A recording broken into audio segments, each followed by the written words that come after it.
Well, a new study from Nielsen reveals how consumer spending habits have evolved throughout this pandemic. People no longer spending all of their money on toilet paper and cleaning supplies, but alcohol and luxury goods. Let's bring in Scott McKenzie, who is Nielsen Intelligence Unit Leader. And Scott, I want to get to that study because I think it's pretty interesting to see what people are now spending their money on 5 months into this pandemic. But I am curious whether you've seen consumer spending as a whole kind of softening. When you look at the overall data, yes, it's been up 2 months in a row, but there has been concern that without that additional stimulus, maybe people are keeping a closer watch on their wallets.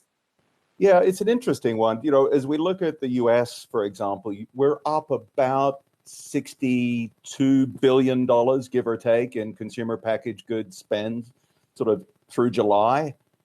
If you look around the world, as we have, what you see is still ongoing consistency in spending for those kinds of products quite a ways above pre-COVID sort of conditions. Now, as you say, some of that moves around in terms of where that spend's going, but there's certainly sort of a stable level that it appears to be reaching right now, despite what's happening with COVID, with infection rates, wherever you may be, and despite what's happening thus far, though I expect that to change with the stimulus implementations. Let's talk about where consumers are putting their money now. In the initial days, we talked a lot about the stocking up on food and toilet paper and hand sanitizer. What are you seeing now, and what's been the biggest shift, you think, that suggests where sentiment is?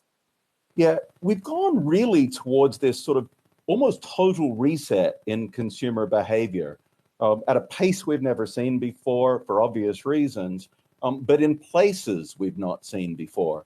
So, you know, as you think about your rationale for buying things, for example, you know, we're moving to sort of small luxury items, for example. Champagne sales right now in the US are through the roof. You know, some of those small luxuries that you might take instead of a nice vacation, a new car, an upgrade in your house on an appliance or something, people are going after sort of and making rationalizations for those spends in more luxury kinds of ways. Now, there's also the polarization of spending that takes place within that, as you have people who are a bit more constrained, as we see unemployment play out, furloughs start to disappear, those kinds of things.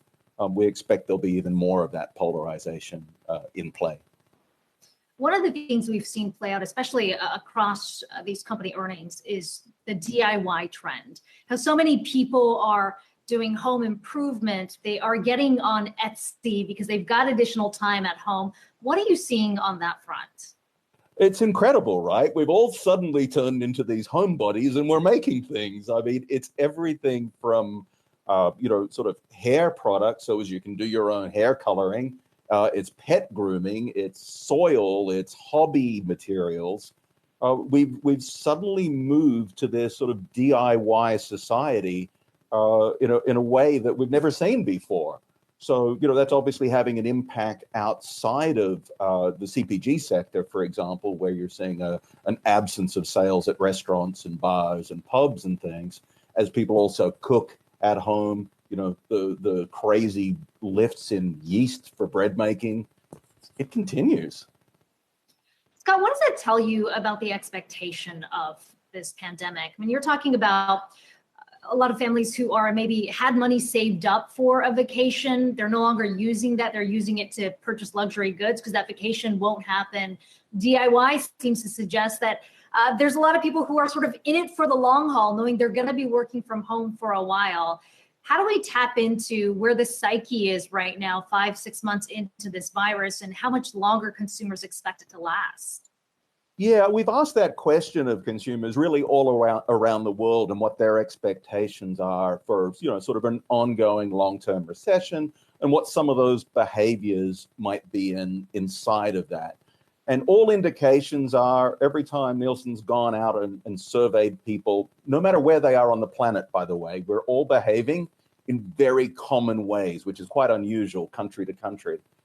They've all told us that they expect really over about the next 6 to 12 months at least to continue the ways that they've exhibited. So those homebody efforts that we just described, the cooking, the pet grooming at home, all of those things. They expect that to continue. So as you say, they're hunkering down for a bit of a long haul on this, but they're also looking for assurances. They're desperate for assurances around things like health characteristics of products they buy. They want really clear efficacy claims that they can rely on as they think about healthcare for their family and their friends. So that's one thing that's incredibly persistent right now, even at the expense of what things may cost. Health still sort of sits in at number one.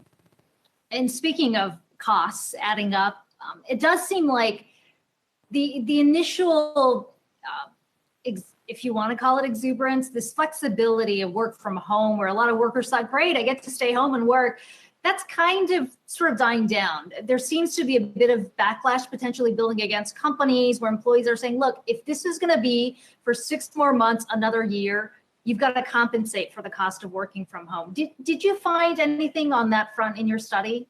You're certainly, obviously anecdotally, we all hear these pieces, right? Where folks say, look, I'm working from home for a longer period.